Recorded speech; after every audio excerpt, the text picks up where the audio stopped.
আসন্ন জাতীয় সংসদ নির্বাচনে সিলেট ৬ গোলাপগঞ্জ বিয়ানীবাজার আসনে জমিয়তে উলামায়ে ইসলাম বাংলাদেশ মনোনীত খেজুরগাছ প্রতীকের প্রার্থী হাফিজ মাওলানা মোহাম্মদ ফখরুল ইসলামের সমর্থনে লন্ডনে বসবাসরত গোলাপগঞ্জ বিয়ানীবাজার উপজেলাবাসীদের নিয়ে এক মতবিনিময় সভা অনুষ্ঠিত হয়েছে।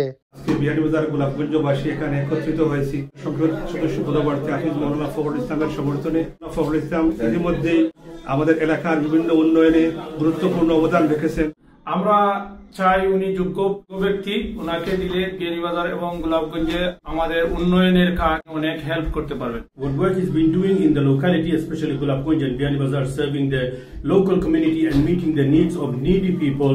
আমরা মনে করি নির্বাচন একজন সৎ যোগ্য মানুষের প্রয়োজন এলাকার কাজের জন্য, এলাকার মানুষের সেবার জন্য। সেই হিসাবে মাওলানা মোহাম্মদ ফখরুল ইসলাম আমাদের এলাকার জন্য পারফেক্ট প্রার্থী। সোমবার পূর্ব লন্ডনের ফোর্ট স্কয়ার মসজিদ কনফারেন্স হলে এ সভাটি অনুষ্ঠিত হয়। এতে সভাপতিত্ব করেন কাউন্সিল অব মস্ক টাওয়ার হ্যামলেটসের চেয়ারম্যান শায়েখ হাফিজ মাওলানা শামসুল হক। আমাদের এই অঞ্চল থেকে একজন যোগ্য সন্তানকে আমরা জাতীয় পরিষদে উপহার দেওয়ার জন্য তাদের এই পছন্দকে আমরা পছন্দ করেছি।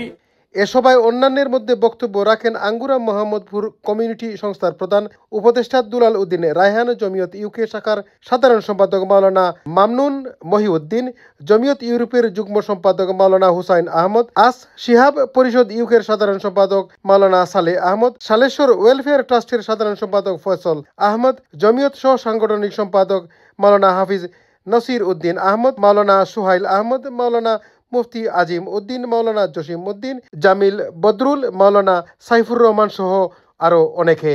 এ সভা থেকে আগামী সংসদ নির্বাচনে জনগণের খাদমতের জন্য উপযুক্ত ব্যক্তি হিসেবে হাফিজ মাওলানা মোহাম্মদ ফখরুল ইসলামকে নির্বাচিত করার আহ্বান জানানো হয়। Chowdhury Murad, NRB TV news, London.